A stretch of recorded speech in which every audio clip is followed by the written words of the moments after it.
Hello, everyone, and welcome to the Bay Area Case Studies Virtual College Fair Explore session. Thank you for joining us. A few housekeeping announcements before we get started. You can use the Q&A button on your screen to type your questions to our presenters at any time. Your camera and microphone are off, so the panelists cannot see or hear you. This is just one of many different sessions that's happening, so be sure to sign up for additional ones in the next 2 blocks. And this presentation is being recorded and will be available within about a week's time at strivescan.com/BACS.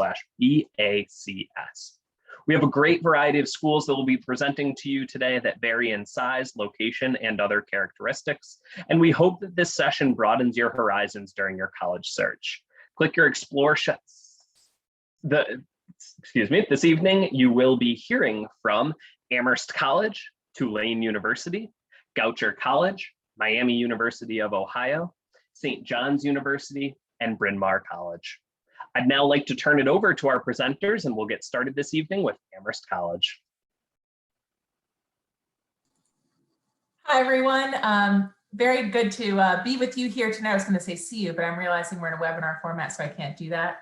I am going to do my best to stick to the 6 minutes here. I'm going to share my screen. Okay, so my name is Alexandra Hurd. I go by Lexi. I use she, her pronouns, and I am one of the Associate Deans of Admission at Amherst College. I've worked closely with our applicants from the Northern California region for probably the last 5 to 6 years. And in addition to that, I also work with our transfer student population with a particular focus on community college transfer students and military connected students as well. Because we are in a virtual format and folks are not able to visit the Amherst College campus, I did want to give you a little map and show you where we are. The state of Massachusetts is a small one, and we are out in the western part of the state. So about 3 hours north of New York City and about 2.5 hours west of Boston. We are in the town of Amherst, Massachusetts, and the college is actually named after the town. We're a very residential campus. About 98% of our students live on campus. And the town of Amherst itself, the little downtown area, is right adjacent to our campus. So just steps from campus, you can walk out and be in a bunch of small businesses, tons of restaurants, bars, coffee shops, bookshops, independent movie theater. There is a CVS that's just a block from campus as well. And so a very sort of college-oriented community, which I'll talk about in a little bit. The town next to ours, called Hadley, is where you'll find a lot of your bigger box stores. So your Target and your Walmart and your Chipotle and Starbucks and Panera and Aldi and Trader Joe's and all those places in the area as well. We do have a free public transportation system in our area, which many folks don't think our area would have because we have a small town vibe, but it's called the PVTA, and it's a city bus system, and it's free for all of our students to ride. A little bit about Amherst College specifically, in case you're not familiar. We fall under the category of a small, national, highly selective residential liberal arts college. I have some fast facts there about sort of the academic atmosphere at Amherst on the slide. And when we say small, we do mean small. We have about 1,850 students at Amherst College. So we do have very small class sizes, small student to faculty ratio, and we really pride ourselves on the community that we're able to foster there. In terms of the liberal arts, we're a liberal arts and sciences institution, so you will find majors that are within the fields of the humanities, the social sciences, the natural sciences, mathematics, and foreign languages. You will not find majors at our institution that are related to specific pre-professional things, although we do have a wonderful career center that advises students that are hoping to go to medical school or law school or business school or work in the nonprofit sector. So what we do focus on are broad-based skills, critical thinking, problem solving, the ability to communicate. And that really allows our students and graduates to be really flexible and adaptable thinkers and be able to navigate between many different industries after they leave Amherst. We pride ourselves on being a teaching institution. We're an undergraduate institution only, so we do not have graduate students or graduate programs on our campus. So it does mean that every program and resource that we have at Amherst College is focused on that undergraduate experience. So all of our faculty that come to Amherst, they teach, they work very closely with our students. We've got a little picture there on the slide. A little bit more about our students. We think of education as being a living, evolving process. It's not something that's static. And the best educational outcomes that we can think of are from creating intentional communities of students, from lots of different backgrounds, lived experiences, identities. The intersections of those identities is really important. So as you're thinking about sort of the deepest questions that are affecting society and humanity, theory is a big thing at a liberal arts institution, but also how that theory is applied. It's important to have as many different perspectives around the tables and the discussion areas that we have, so that when we think about how to approach these different opportunities, we can do so from a lens that is holistic and equitable. And so that's really important to us. So I give some fast facts about the campus there as well. There's a lot of things that you may hear at the other institutions here today that have various similarities across that, especially in the small liberal arts colleges category. I wanted to move on and have 2 slides about Amherst that we feel distinguish us from some of the other small liberal arts colleges that can be really helpful to think about. One of those is our open curriculum. So at Amherst, we do not have general education requirements. We do not have distribution requirements or anything like that. They're not specific courses that every student needs to take. It's very open, it's flexible, there's a lot of freedom. There's also a lot of responsibility with that. We do require that students are full-time students, that they're with us for 4 years if you enter as a first-year student. And so there's a lot of room for exploration. It also works very well for students who know exactly what you want to study. And about 45% of our students end up double majoring, which is something that's pretty easy to do with the open curriculum. The open curriculum definitely is something, I think, if you talk to Amherst students, it's something that most students say is a reason that they chose Amherst. And if it wasn't a primary reason that they chose Amherst, it's certainly one of those things that has affected their experience very deeply. The other aspect in the few seconds that I have left here is the 5-college consortium. We're very lucky that there are 4 other institutions that are right in our area. You get the benefits of being at a small school like Amherst, but the resources of being at a much larger institution. So we have 30,000 undergraduate students that are right in our area. If you're a student at Amherst College, you can take classes at any of these other institutions for free. And you can also participate in any of the extracurricular social opportunities at any of these colleges for free. So in some ways, you get the best of both worlds, being at a really small school, but many of the resources of being at a really large institution, particularly because we have a flagship public university in the mix there as well. So I think I'm coming up on my 6 minutes, so I'm going to turn it over to the next institution. Great, thank you so much. Our next presentation this evening comes to us from Tulane University. All right, thank you very much. I am sharing my screen now, so hopefully you can see that there. Good evening, everybody. My name is Jonathan Gutman. I am an admission counselor at Tulane University in New Orleans, Louisiana. I'm really happy to talk to you all today. So in one phrase, Tulane is a medium-sized major research university. And as I mentioned, we are in New Orleans, Louisiana, which is a really, really cool city to go to college. So a little bit about academics. Because of the short time, I just want to stress one thing to you about academics at Tulane, and it's this. We do not expect you as a 17-year-old or 18-year-old to know exactly what the rest of your life is going to look like. So that is why if you are accepted into Tulane University, you are automatically accepted into all 5 of our undergraduate schools, whether that's liberal arts, natural sciences, architecture, etc., business. You have a tremendous amount of flexibility. If you come in thinking you want to study one thing and want to change your major, very easy to do that. If you want to combine majors, well, about 40% of our students double major, super easy to do. I'm an alum in addition to an admission counselor, and I'm actually originally from Sacramento, so really happy to be working with students from Northern California. And for me, I just didn't really know exactly what I wanted to do when I started college, and it was excellent that Tulane gave me the opportunity to sort of branch out and take classes in different areas. So I ended up with a double major and a double minor, and I was able to make it all happen thanks to Tulane's academic flexibility. You can see again, medium size, so 8-to-1 student to faculty ratio. We've got about 20 students in a class. That's our average class size. So again, major research university, but you really have that more of an intimate college setting as well, where you can learn from your fellow students, get to know your professors as well.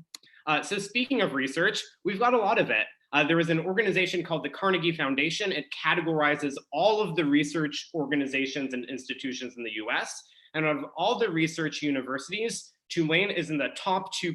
So we're tier 1 research institution, but out of all of the schools in that tier 1, we have the distinction of being one of the absolute smallest schools. So that puts you in a really cool place because we've got a ton of sort of groundbreaking, innovative research going on all the time. But with about 8,000 undergrads, about 12,000 total, that means we don't have like 30,000 grad students that are going to swoop in and take all of the research opportunities. That is really nice. I can personally tell you anecdotally, every single undergraduate student that I know who has wanted to do research at Tulane has been able to do so, including me. I studied linguistics. I'm a language guy, so I did some really cool research on lexical choice, which is like, why do we choose the words we choose? But everything. We have research in the liberal arts, research in the hard sciences. We have architecture research. We have public health research. So really, whatever you want to study, we've got it with over 75 different majors and a lot of opportunities to learn through research beyond the classroom. So student experience, we are in the city of New Orleans. More on that later, and we have a ton to do on campus. We've got a bunch of different clubs, organizations. One thing that I want to say, study abroad is big here. About 40% of our students study abroad, and that's because New Orleans is an amazing place to go to school. But we tend to attract students that are really globally minded, want to explore other areas, and study abroad is something that made a real big difference for me. I studied abroad in Brazil, and I think that it's a really cool opportunity that our students like to take advantage of. We're Division I athletics. We play in the American Conference, so it's an exciting, very much a school-spirited school as well. Okay, service. This really sets us apart. We were the first major research university in the United States to incorporate a service learning requirement in our core curriculum. So we tend to attract students that are really service-minded, that don't just want to be part of a community, but want to actively serve and work with the community to work towards a better future. So we have service in many different areas. A neuroscience major friend of mine worked at a local retirement home for patients with memory care issues, Alzheimer's, dementia.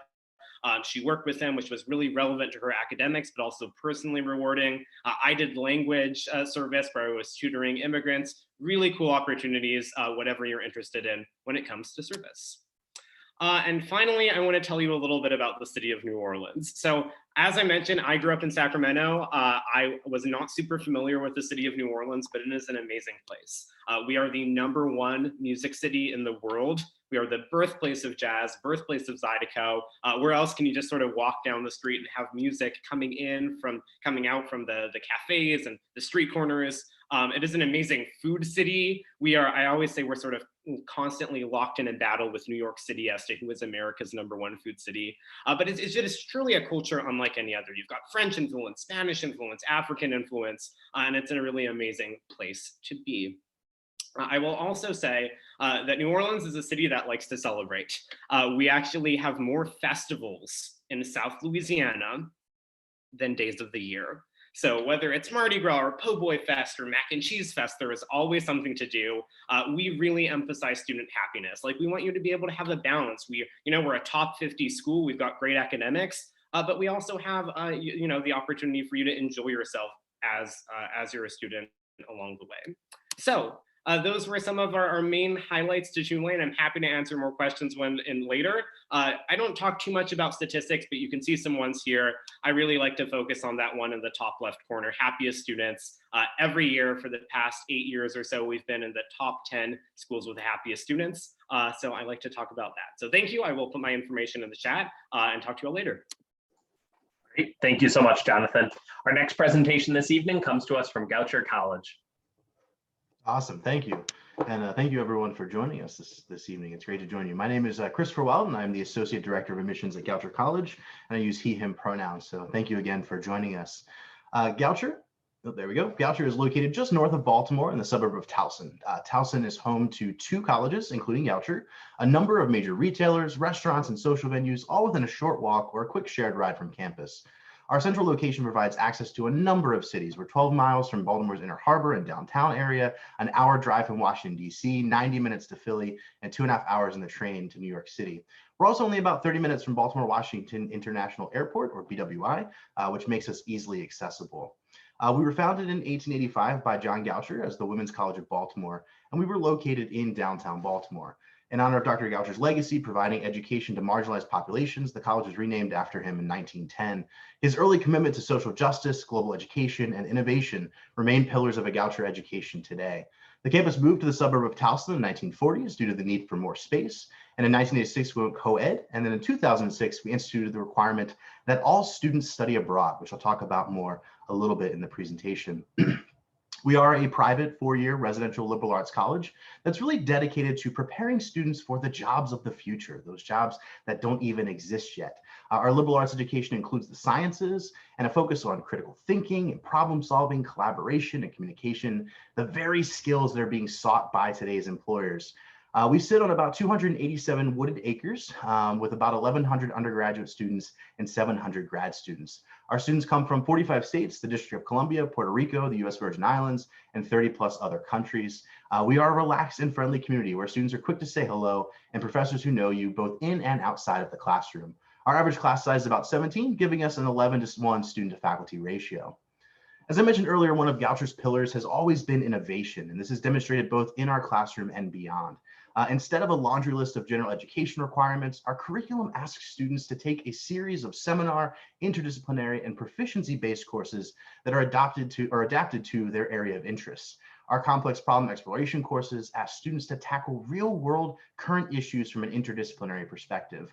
For instance, the course Nations, Borders, and Immigration asks students to study immigration through the lens of political science, history, international relations, sociology, and economics.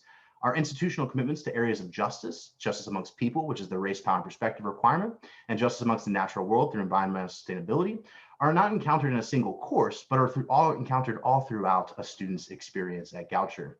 We offer a variety of majors and minors that reflect liberal arts and new ways of learning. In addition to the 8 new majors this year, including education studies, engineering science, and professional and creative writing, we now offer a 4+1 BA-MS program with Johns Hopkins Carey School of Business and a 4+1 BA-MBA program with Loyola University in Maryland. A unique option, the individualized interdisciplinary major, allows students to create their own major by working with a faculty advisor and pulling courses from 3 to 4 of Goucher's existing programs. Another one of our pillars is a commitment to global education. Since 2006, Goucher has had a 100% commitment to incorporating a global perspective throughout a student's academic experience, which means 100% of our undergrads study abroad. Our study abroad options include semester-long experiences and intensive courses abroad, which are 3-week programs led by faculty. And typically these experiences will take place during a student's junior year once their majors and minors have been declared. Community means many things to us. As a residential college, more than 80% of our students live on campus all 4 years. First-year students specifically live in our first-year village, a living and learning community that was designed to foster collaboration and features a demonstration kitchen, performance studio, fire pit, and lots of hammocks, and all the rooms there are doubles. Mary Fisher Dining Center is centrally located on campus, and our food service company utilizes about 30 local farmers to supply us with fresh produce, antibiotic and hormone-free meats, and the dining hall has stations that can accommodate a variety of dietary needs. Goucher is a diverse community that reflects today's world. Students are attracted to Goucher because they can be their authentic selves. Successful students at Goucher are intellectually curious, they're passionate about social justice, and have an eagerness to experience the world. Outside of the classroom, our students participate in more than 60 different clubs and organizations, Division III athletics that include 10 women's sports, 8 men's sports, and a nationally ranked co-ed equestrian team, in addition to esports, intramural, and club sports. We offer an individualized and holistic admissions process that is test optional and free of an application fee. And additionally, students are automatically considered for merit without any additional needs. Students can apply either early action or regular decision, both of which are non-binding, and we offer rolling notification of admission. And then following regular decision, applications continue to be accepted on a space available basis. Thank you again for your time and for learning more about Goucher. Feel free to visit our website to learn more about us, visit campus, attend a longer information session, and I will turn it over to my next colleague to present. Great, thank you so much. As we're about halfway through our presentations, just a reminder that the Q&A widget is available if you have questions specific for a given college or for any of our presenters. Up next, we have Miami University of Ohio. Awesome. Thank you so much. Hello, everyone. My name is Larissa Marple, and I am here with Miami University located in Oxford, Ohio. And we are not Miami in Florida. In fact, we are completely separate from them. Fun fact that you can go share with all your friends is that we were founded as an institution before Florida was in fact a state. So we get our name from the Miami Native American tribe that used to inhabit this area of Ohio. So some fast facts about Miami University.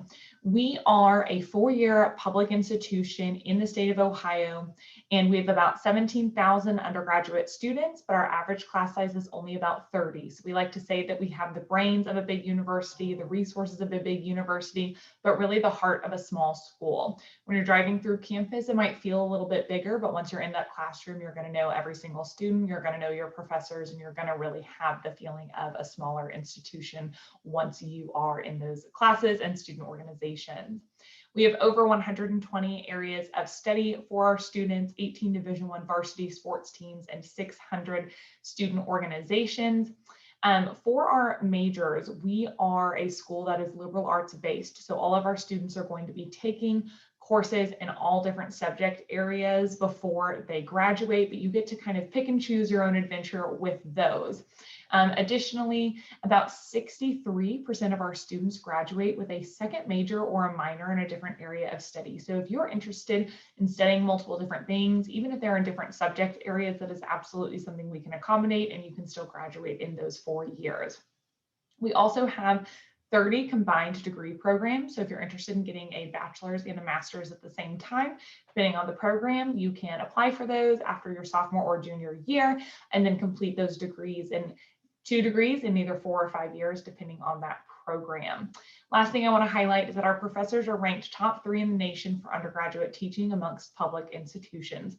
What this means is that they are teaching the classes. It is a very hands-on learning environment, and over 80% of our professors are full-time tenured, and they are also teaching professors. So they, like I mentioned, are teaching all their classes in addition to the research that they are supporting and doing.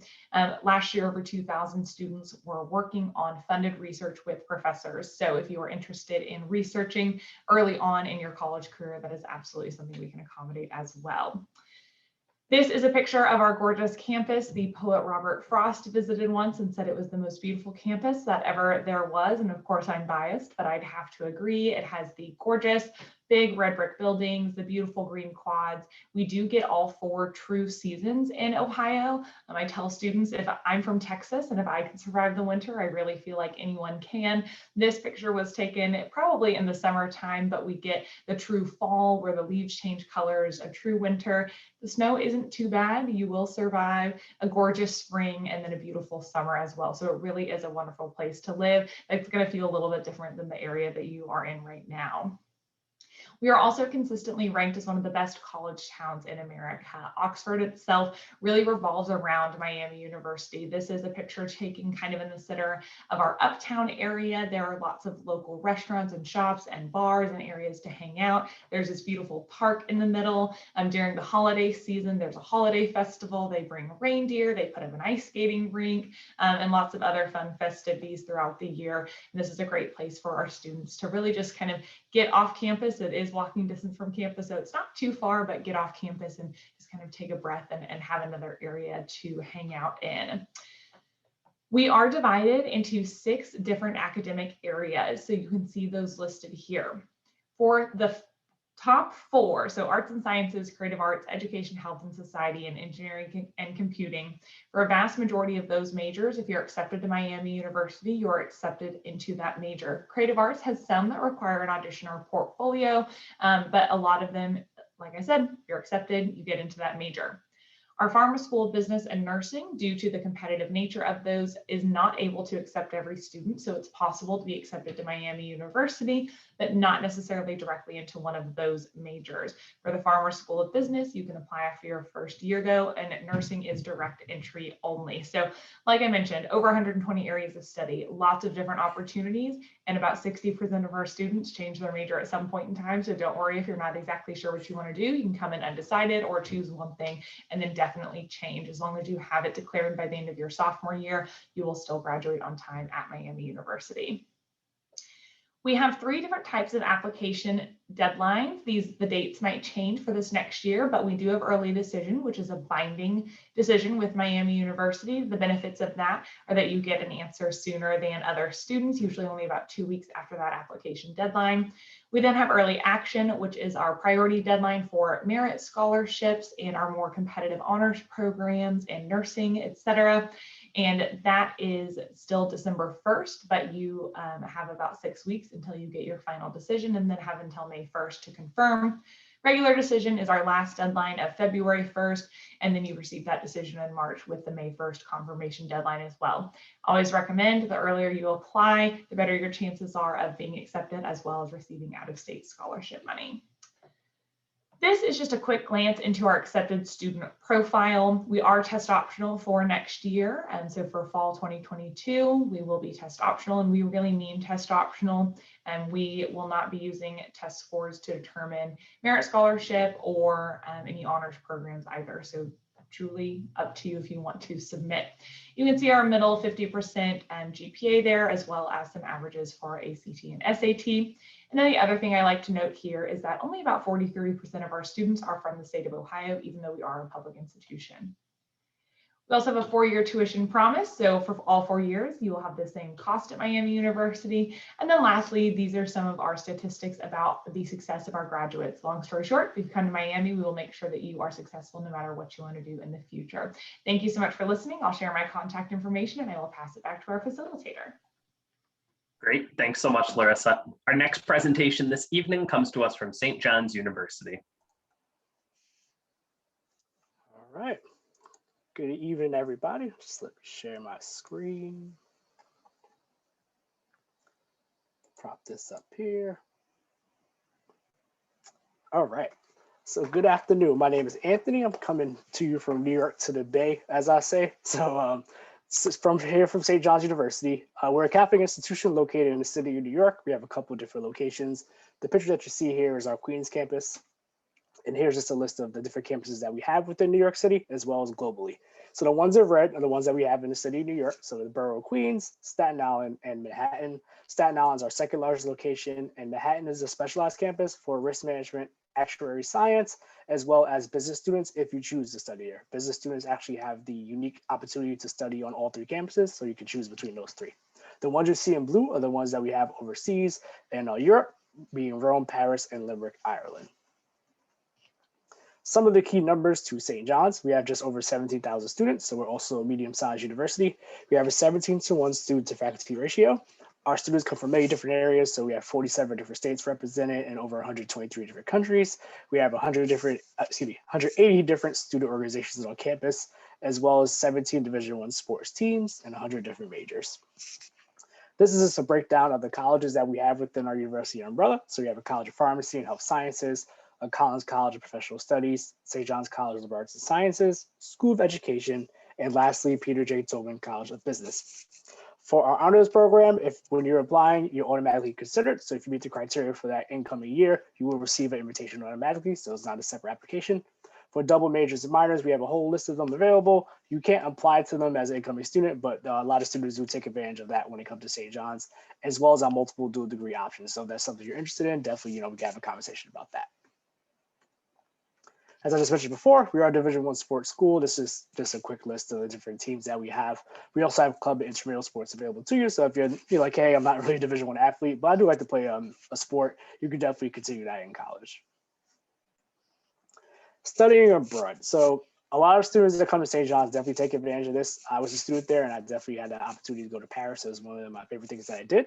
This is just a list of our staple programs. So our Global Passport program is an opportunity for first-year students, aka freshmen, to go away in your first or second semester. You'll spend 7 days in Rome or Paris, whichever one you choose. Western Europe semester is our most popular program. So you spend 5 weeks in each of the countries that I mentioned before: Rome, Paris, and Limerick, Ireland. You take 2 classes in each country. So that's how it's broken down. So you take 2 courses in Rome for 5 weeks. Once the 5 weeks are up, you fly out to Paris. 2 more courses, then you fly out to Limerick, and that's how it's broken down. And you can actually choose what rotation you want to go on. We also have study abroad Latin America available in Costa Rica and Colombia. But I do want to emphasize these are just where we have consistent programs. If there is somewhere that you want to go that's not on this list, if you come to St. John's, we definitely can have the means to send you to those areas. Internships, we have a 94% employment rate after graduation. A lot of that has to do with internship programs. We do require internships for most of our majors, not all, but about 95% of them. You can kind of see the diversity in different areas with students intern in terms of sports. That's represented here with the Islanders, MLB, to media with MTV, ABC, to law enforcement with the police department, FBI, to tech with Facebook, to healthcare, Norfolk Health. So many different areas that students haven't gotten into. So definitely take advantage of that if you come to St. John's. The application information. So we are free to apply on both the Common App and we do have our own in-house application. So it's a personal preference at that point. We are test optional as well. So that's also a personal preference if you want to submit test scores or not. If you do choose to submit test scores, our average SAT is a 1220 and our average ACT is a 25. We do super score. And if you don't know what super score means, essentially however many times you take the test, whatever that average is, will make that your score. In terms of what to submit, so it's going to say optional there. So it says recommended application documents, which means optional. I always tell every student, if you have letters of rec, an essay, and a resume, definitely submit them. If you're going test optional, the essay actually becomes required. But if you're submitting test scores, essay technically isn't required, but I still definitely highly recommend submitting that. The average GPA is a 3.5 weighted or a 90 out of 100, depending on the scale that your school uses. Deadlines, which is the same for us every year. Early decision November 15th, early action December 1st. After December 1st, we go through our rolling admissions period. So whenever you apply and we get to your application, we'll read it, with the exception of our 6-year Doctor of Pharmacy program and our biooptometry program. Those are the only two that have a deadline, which is February 1st. Scholarships, for merit scholarships, also an automatic process. When you apply, if you are accepted, you'll get your scholarship in that award letter. The ones that you see that have a deadline are ones that have a separate application. So if you ever have any questions about like any extra aid to St. John's, I can definitely help you out with that. Lastly, this is like the cost of the tuition. So Queens and Staten Island does have two different tuitions, a little confusing, but our scholarship packages reflect the difference. So I wouldn't worry too much about that. And then lastly here, if you ever want to visit stjohns.edu/visit, we have a lot of virtual visits. If you ever want to visit in person, when you have the means to do that, we're definitely open to visitors from the West Coast. So definitely reach out to me. But my contact information is there. I'm going to also put it in the chat. And I'm just going to stop sharing and then pass it over to the next presenter. Great. Thank you so much, Anthony. Just a reminder that we will have time for Q&A at the conclusion of this session, so be sure to get those questions in. But for now, I'm pleased to present Bryn Mawr College. Hi, everyone. My name is Kayla Hamdani. I'm an admissions officer with Bryn Mawr College. Bryn Mawr College is a selective liberal arts for college for women, around 1,300 students located in Bryn Mawr, Pennsylvania. We are just a short ride away from an amazing large city, Philadelphia. So your opportunities academically and socially really are limitless. So Bryn Mawr is a place where women claim in education. Often when we ask our students to reflect on their Bryn Mawr experience, many of them say that when they were sitting where you are, they weren't interested in Bryn Mawr because it's a women's college. Maybe they like the community or rigorous academics, but after being here and experiencing this empowering environment, they say they would choose Bryn Mawr all over again because it is a women's college. Students are encouraged to explore their interests and passions, and our core curriculum takes an innovative approach to engaging students in a variety of ways. So we don't have traditional requirements like Math 101 or English 102. Instead, we have our approaches to inquiry, which helps students develop vital and transferable skills that prepare them to live in global and diverse communities. Students often find a major, a minor, or even a career interest through taking a course to meet a requirement. Our students are excited by the challenging and engaging coursework and research, strong bonds with faculty, students, and alumni, innovative programs that connect study with action, and top-tier partnerships that expand options we have here. Our more popular majors are mathematics, psychology, English, biology, and computer science. So student learning and engagement goes beyond Bryn Mawr's campus. We're part of an active consortium with Haverford College, Swarthmore College, and the University of Pennsylvania, which expands students' academic, professional, and social opportunities. 77% of Bryn Mawr students complete at least one internship in Philadelphia or beyond. Our Career and Civic Engagement Center has $750,000 available in summer funding. And we have 20 combined degree programs, which allow students to earn their undergraduate and master's degree in a shorter amount of time. So we like to say our students are leaders because at women's colleges, women's leadership is not the exception, it is the norm. From every position of power and opportunity is available to women. From our self-government association, which is the oldest in the country, to research opportunities and internships. Our students are actively engaged in problem solving and affecting change. So I just want to highlight 3 main programs that we offer, including our Thrive First Year course, which is a mandatory course for all first-year students to take, just to help you get acclimated to the college and college life as a whole. And of course, we have some specific for first-generation students as well, because we recognize that the experience looks a little bit different. We also offer a variety of first-generation low-income resources, including counseling center support, Figly workshops, as well as emergency funding. We also offer Community Day of Learning.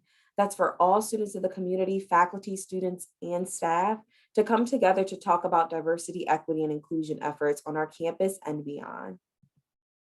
Finally, I'll talk a little bit about the admissions process, and I encourage you all to take a picture of this slide so that way you can have this information in your phones. We have 2 early decision deadlines, November 15th and January 1st, and a regular decision deadline of January 15th. Bryn Mawr has been and will continue to be test optional for US citizens and permanent residents. For financial aid, we meet 100% of demonstrated need, and we gather that need through the FAFSA and the CSS profile. When it comes to the application time, you can complete the common application or the coalition application. We will accept either one. And please, of course, follow us on our social media pages for an insider glimpse of what student life looks like on our campus. And do not hesitate to contact me if you have any other questions. Thank you for listening. Great, thank you so much. And thank you to all of our presenters for sharing your institutions with us. As I mentioned, we do have time for Q&A, so we'll bring everyone back. And if you have any questions for them, certainly feel free to drop those in the Q&A widget. But to get started, we can pose a question that is a common one from prospective students, kind of looking at various campuses. And that's what a favorite kind of event or tradition there is that you have at your institution. And we can go in the initial order of our, or the order of our original presentation. So Lexi, if you don't mind kind of kicking us off. Absolutely. One of my favorite traditions on campus, and I also attended Amherst as a student, but a very long time ago, is our seasonal festivals. So we have a fall festival and we have a wonderful festival in the spring and actually in the winter. There is always tons of food there. But the thing I love most about it is that it's really focused on bringing together the entirety of our community. As a staff member, I love to attend myself. There are games and activities and student bands playing, but there's also opportunities for like students to paint faculty members, children's faces, you know, and costume contests for the little kids that are there, and people bring their dogs if they want to and things like that. So it's a really great opportunity to get to know your faculty members and your staff in contexts that you may not traditionally see them from time to time. And I guess it's a selfish tradition for myself now too, because I get to go back and experience it as well. I'm up next. So as I mentioned, Tulane is very much a university in a city. We are really happy to have New Orleans as the backdrop to our educational experience. And as I said, like y'all, New Orleans is a city that likes to celebrate. We got a lot of festivals, but the specific one that I will point out is called Crawfest. It is organized entirely by Tulane University students, and it is one of the largest student-run music festivals in the whole country.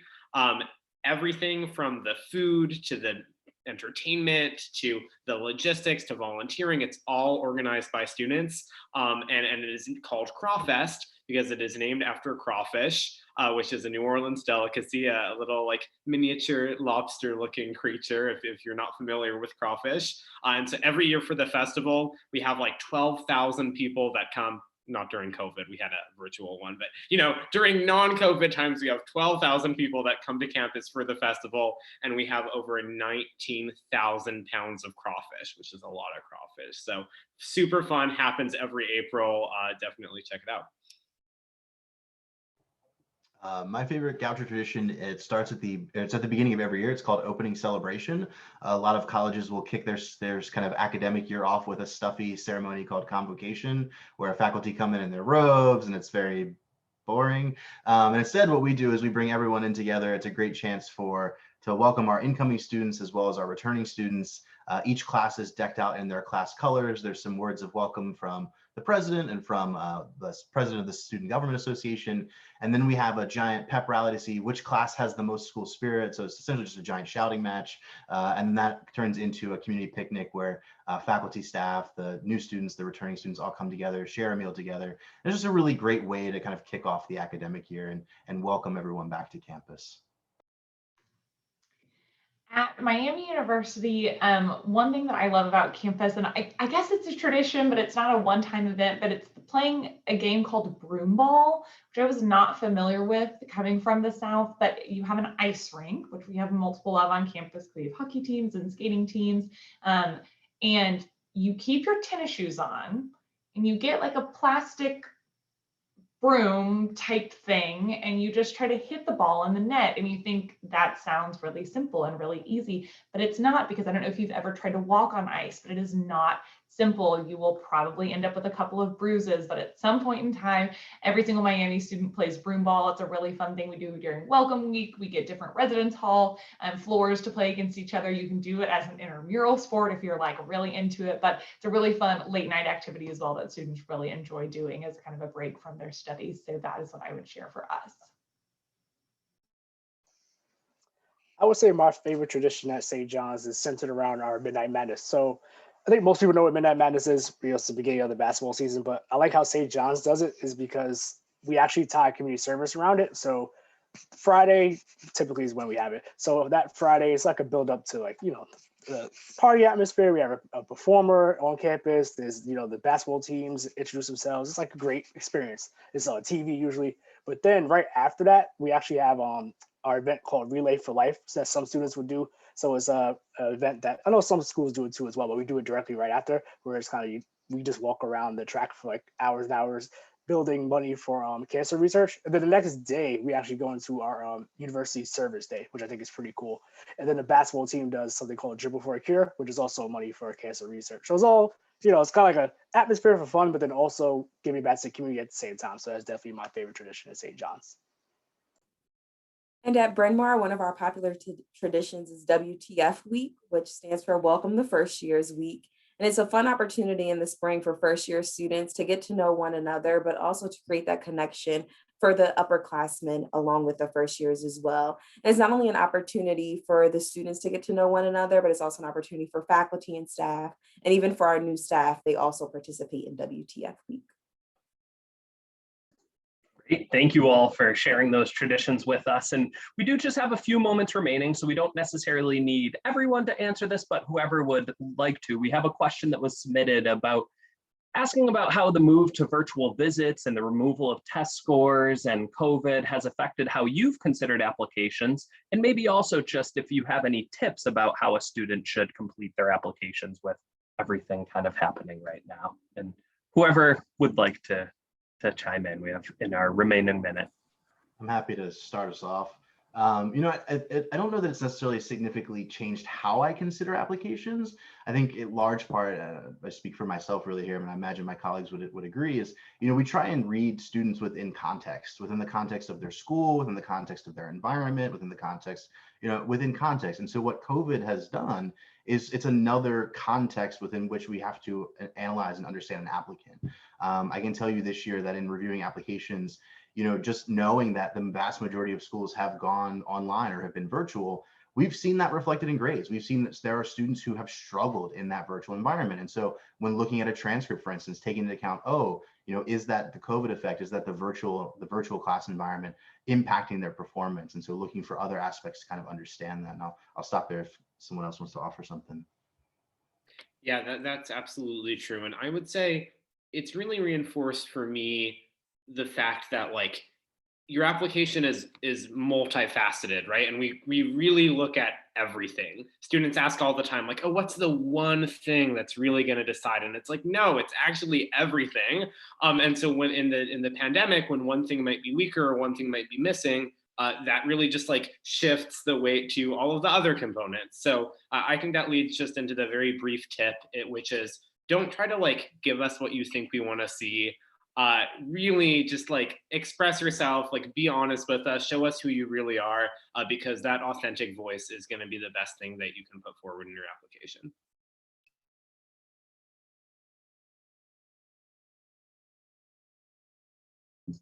Great. Thank you all for sharing those tips with us, as well as your presentations earlier in the evening. And thank you to all of our viewers for joining us. At the conclusion of this program, you'll be prompted with a brief 4-question survey, and we would appreciate any feedback that you can provide. Also, just a reminder that this is one of many sessions that's happening as part of this case studies program, and we look forward to seeing you in the next 2 blocks of sessions. And recordings of this session and all others will be available on the same website where you registered for this program. Thanks so much and have a great night.